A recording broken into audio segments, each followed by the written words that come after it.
제주의 아침은 서울보다 한 박자 느리게 시작되고 있었습니다. 리조트 로비에 햇빛이 스며들자 며느리는 커피를 들고 소파에 앉아 주변을 둘러보았습니다. 바닥은 유난히 반짝였고 공기는 조용히 정돈되어 있었습니다. 직원들의 발걸음은 빠르지 않았지만 흐트러짐이 없었고 인사 하나에도 불필요한 말이 섞이지 않았습니다. 며느리는 그 모습이 마음에 들어 휴대전화를 꺼내 사진을 찍었습니다. 여기 진짜 괜찮다. 며느리는 친구에게 메시지를 보내며 웃었습니다. 비싸긴 한데 값어치는 하네. 그 말 속에는 자신이 선택한 공간에 대한 만족감이 담겨 있었습니다. 그런데 체크아웃 데스크 근처를 지나던 직원 한 명이 며느리를 힐끗 보더니 곧바로 걸음을 멈췄습니다. 그리고 이름표를 다시 확인하듯 시선을 내렸습니다. 잠시만요. 직원은 정중하게 다가와 말을 걸었습니다. 혹시 성함 다시 한번 확인해도 될까요? 네. 며느리는 잠시 당황했지만 곧 미소를 지었습니다. 예약자 이름이요? 인데요. 직원은 고개를 끄덕이더니 무전기로 짧게 말했습니다. 본관 로비입니다. 성함 확인됐습니다. 그 짧은 교신 이후 로비의 공기가 미묘하게 달라졌습니다. 다른 직원 하나가 멀리서 며느리를 바라보다가 고개를 숙여 인사했습니다.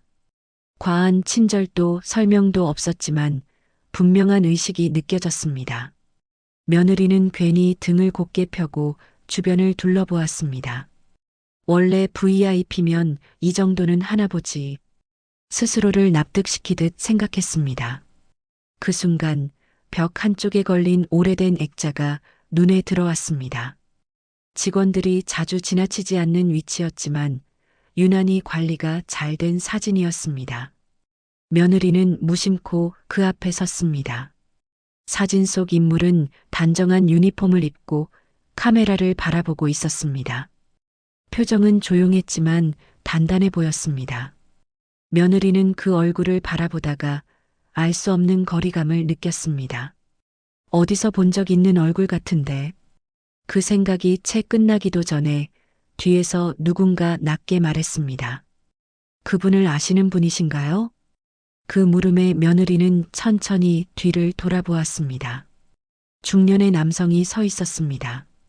깔끔한 정장 차림에 이름표에는 총괄 매니저라고 적혀 있었습니다. 그는 며느리의 시선을 따라 액자 속 사진을 한번 바라본 뒤 다시 정중하게 고개를 숙였습니다. 신뢰가 되지 않는다면요. 며느리는 어깨를 으쓱하며 웃었습니다. 아니요, 그냥 어디서 본 얼굴 같아서요. 매니저는 잠시 망설이다가 낮은 목소리로 말했습니다. 그럴 수 있습니다. 이곳에서 오래 계셨던 분이니까요. 며느리는 액자를 다시 올려다보았습니다. 사진 아래에는 작은 명패가 붙어 있었습니다. 본관 3동 마스터 스태프 글씨는 소박했지만 먼지 하나 없이 관리되어 있었습니다. 며느리는 코웃음을 치듯 말했습니다. 청소하시는 분 사진을 이렇게까지 걸어놔요? 그 말이 끝나자 매니저의 표정이 미세하게 굳었습니다. 그는 잠시 숨을 고른 뒤 분명한 어조로 대답했습니다. 여사님, 그분은 청소하시는 분이 아니라 이 리조트의 기준을 만드신 분입니다. 멋쩍은 웃음이 며느리의 얼굴에 잠시 머물렀습니다. 아, 그런가요? 요즘은 스토리텔링도 중요하잖아요. 매니저는 고개를 저었습니다. 스토리가 아닙니다. 지금도 저희가 따르는 실제 기준입니다. 그 짧은 문장이 로비의 공기를 바꾸어 놓았습니다. 며느리는 다시 사진을 바라보았습니다. 단정한 유니폼, 고든 자세, 그리고 이상하리만큼 익숙한 눈매. 가슴 어딘가가 불편해졌습니다. 그때 무전기에서 조용한 호출음이 울렸고 매니저는 고개를 숙여 말을 이었습니다.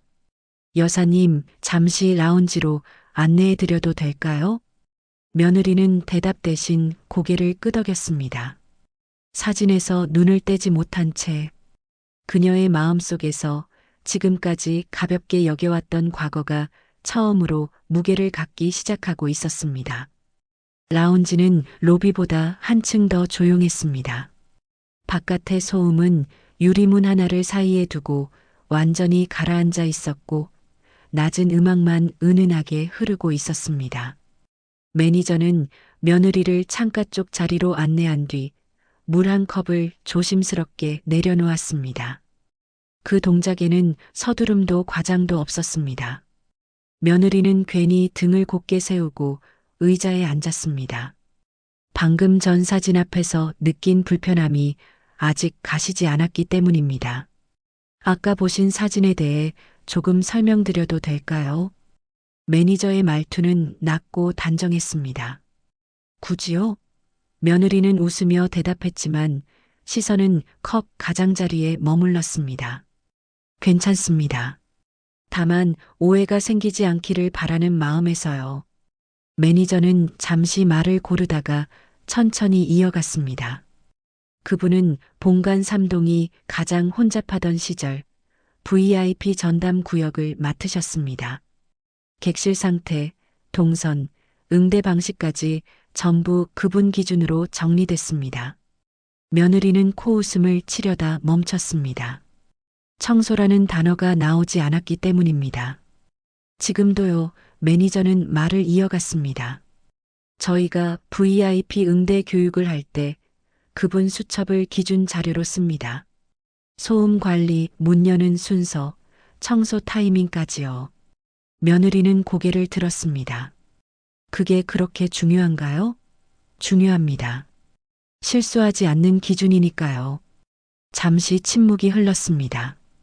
며느리는 창밖을 바라보다가 다시 매니저를 보았습니다. 그래서요?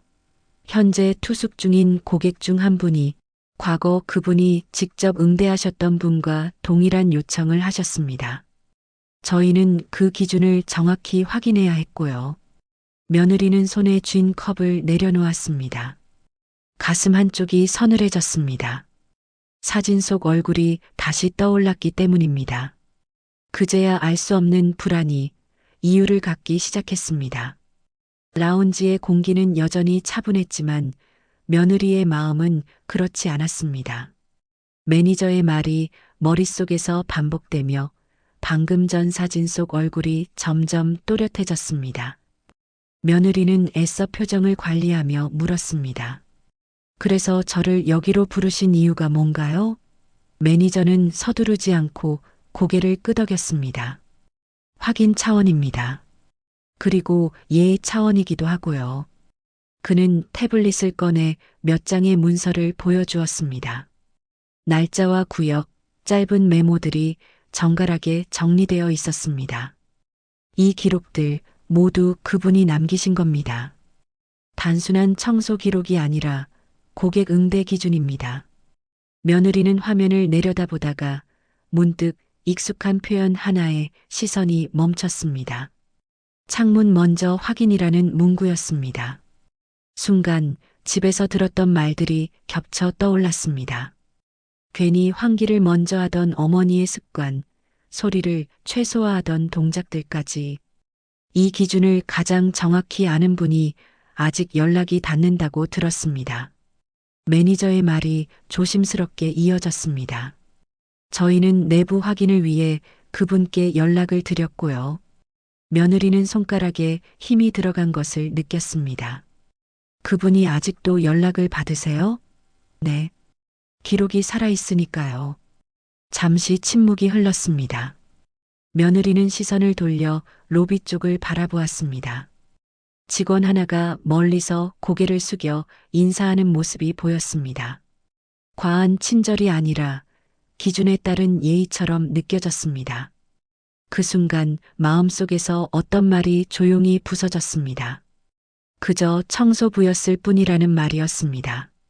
며느리는 다시 매니저를 보며 낮게 물었습니다. 그럼 그분이 누구인지 저에게도 알려주실 수 있나요? 매니저는 잠시 숨을 고른 뒤 대답했습니다. 여사님과 관계가 있다면요. 그 한마디가 라운지의 공기를 묵직하게 눌렀습니다. 며느리는 아무 말도 하지 못한 채 컵을 내려다보았습니다. 사진 속 얼굴과 집에서의 침묵이 이제 하나의 선으로 이어지고 있음을 느끼고 있었습니다. 라운지의 침묵이 길어지자 며느리는 괜히 컵 가장자리를 손끝으로 돌렸습니다.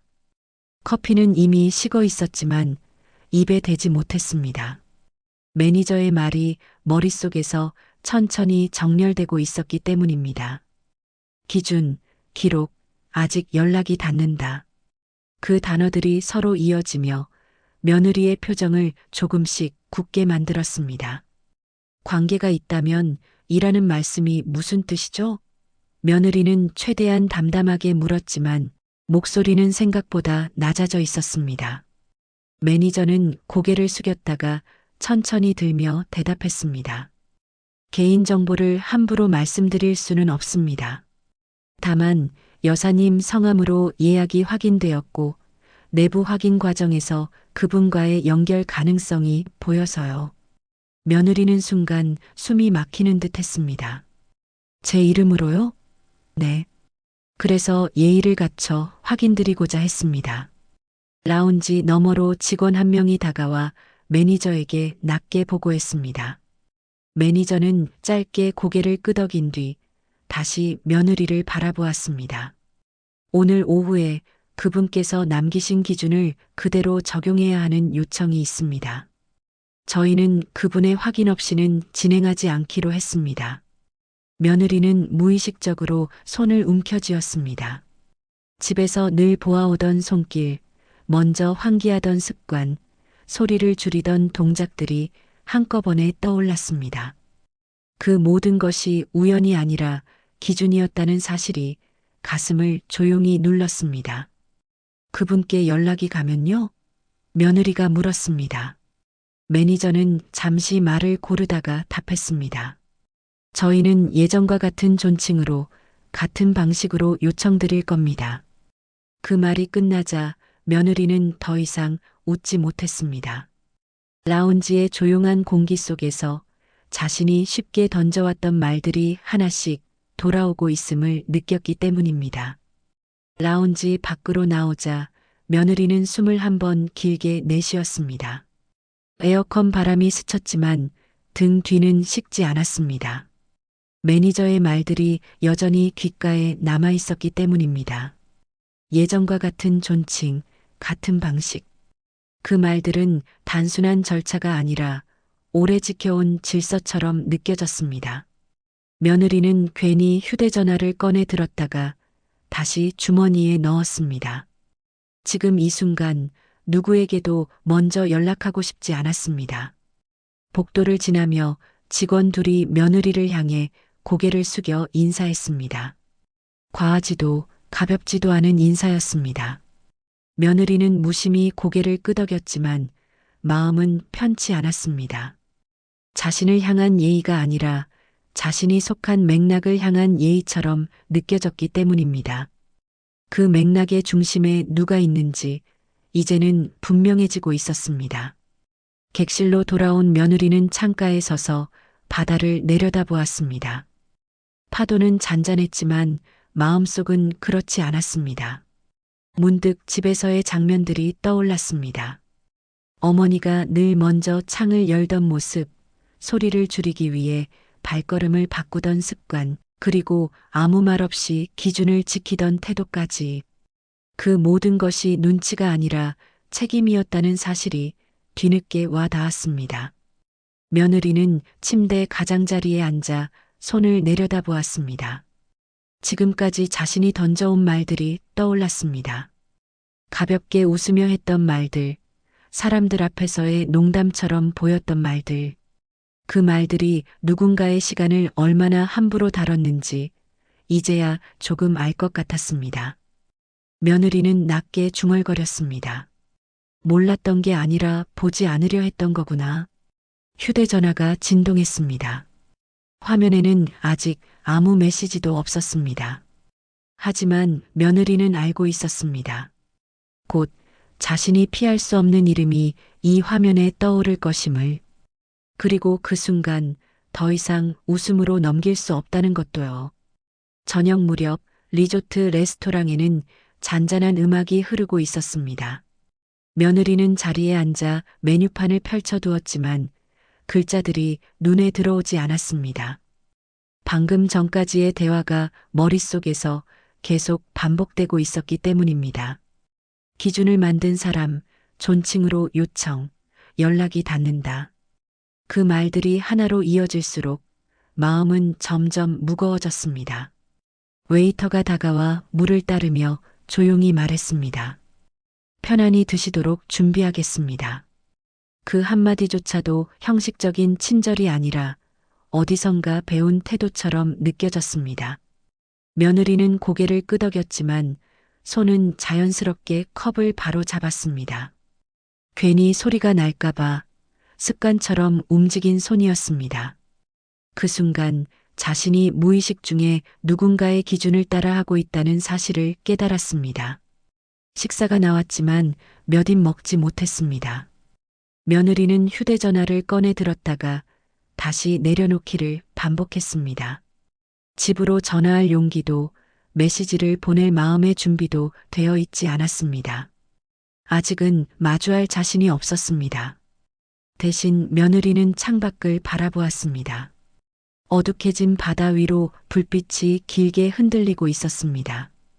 그때 레스토랑 입구 쪽에서 매니저가 조용히 다가왔습니다. 여사님, 잠시 말씀 나눌 수 있을까요?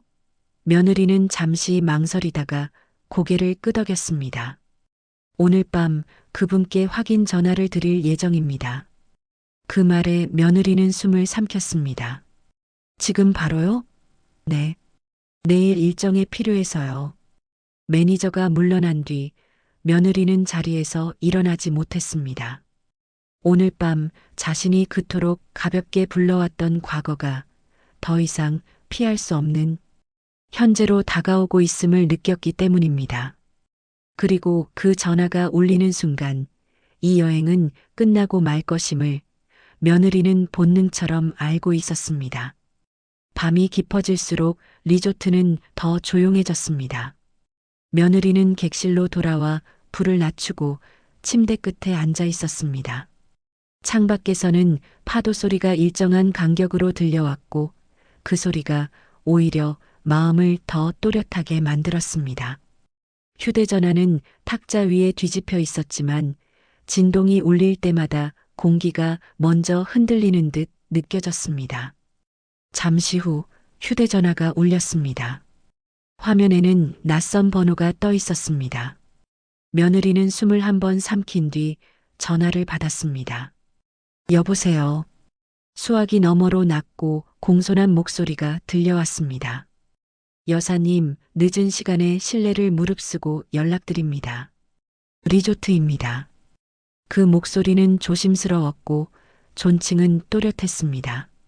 현재 투숙 중인 고객과 관련해 과거 기준을 확인해야 할 상황이 있어 연락드렸습니다. 며느리는 입술을 다물고 가만히 들었습니다. 혹시 여사님과 관계가 있으신지요?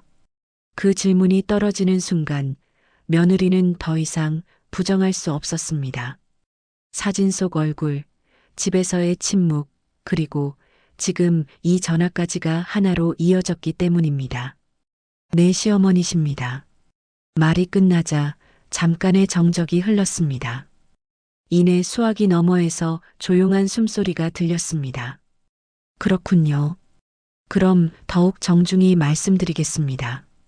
저희는 그분께 직접 확인을 요청드릴 예정입니다. 그 말에는 망설임도 의심도 없었습니다. 오직 기준을 세운 사람에 대한 존중만이 담겨 있었습니다. 전화를 끊고 난 뒤 며느리는 한동안 움직이지 못했습니다. 가볍게 던져왔던 말들이 파도처럼 되돌아와 가슴을 두드렸습니다. 이 여행은 휴식이 아니었습니다. 자신이 외면해왔던 진실과 마주하는 자리였습니다. 며느리는 낮게 중얼거렸습니다. 이제는 피할 수 없겠네. 창밖의 파도 소리가 한번 크게 밀려왔다가 잦아들었습니다. 그 소리와 함께 며느리는 처음으로 알게 되었습니다.